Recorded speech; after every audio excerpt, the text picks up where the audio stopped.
A reading from the book of Hebrews, chapter 9, the Old and the New.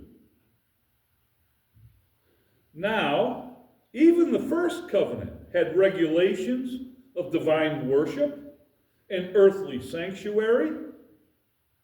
For there was a tabernacle prepared, the outer one, in which were the lampstand and the table and the sacred bread. This is called the holy place. Behind the second veil, there was a tabernacle, which is called the Holy of Holies, having a golden altar of incense and the Ark of the Covenant, covered on all sides with gold, in which was a golden jar holding the manna, and Aaron's rod which budded, and the tables of the covenant. And above it were the cherubim of glory overshadowing the mercy seat. But of these things we cannot now speak in detail. Now when these things have been so prepared, the priests are continually entering the outer tabernacle, performing the divine worship. But into the second, only the high priest enters once a year, not without taking blood, which he offers for himself and for the sins of the people committed in ignorance.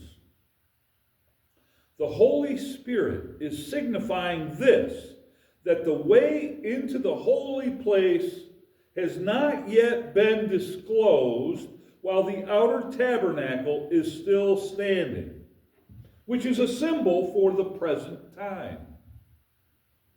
Accordingly, both gifts and sacrifices are offered, which cannot make the worshiper perfect in conscience, since they relate only to food and drink and various washings, regulations for the body imposed until a time of reformation. But when Christ appeared as a high priest of the good things to come, he entered through the greater and more perfect tabernacle, not made with hands, that is to say, not of this creation, and not through the blood of goats and calves, but through his own blood. He entered the holy place once for all, having obtained eternal redemption. For if the blood of goats and bulls and the ashes of a heifer, sprinkling those who have been defiled, sanctified for the cleansing of the flesh, how much more will the blood of Christ, who through the eternal Spirit offered himself without blemish to God, cleanse your conscience from dead works to serve the living God? For this reason, he is the mediator of a new covenant, so that, since a death has taken place for the redemption of the transgressions that were committed under the first covenant, those who have been called may receive the promise of the eternal inheritance. For where a covenant is, there must of necessity be the death of the one who made it. For a covenant is valid only when men are dead, for it is never in force while the one who made it lives. Therefore, even the first covenant was not inaugurated without blood. For when every commandment has been spoken by Moses to all the people according to the law, he took the blood of the calves and the goats with water and scarlet wool and hyssop, and sprinkled both the book itself and all the people, saying, "This is the blood of the covenant which God commanded you." And in the same way, he sprinkled both the tabernacle and all of the vessels of the ministry with the blood. And according to the law, one may almost say, all things are cleansed with blood, and without shedding of blood, there is no forgiveness.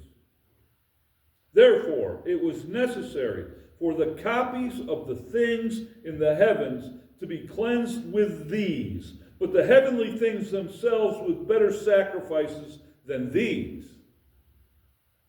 For Christ did not enter a holy place made with hands, a mere copy of the true one, but into heaven itself, now to appear in the presence of God for us.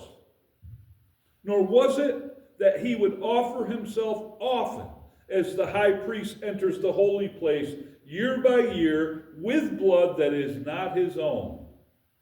Otherwise, he would have needed to suffer often since the foundation of the world. But now, once at the consummation of the ages, he has been manifested to put away sin by the sacrifice of himself.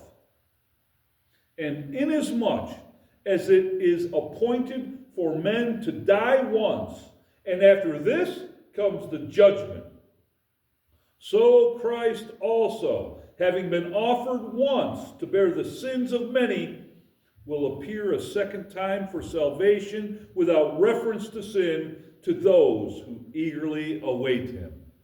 The word of the Lord for the people of the Lord. Thanks be to God.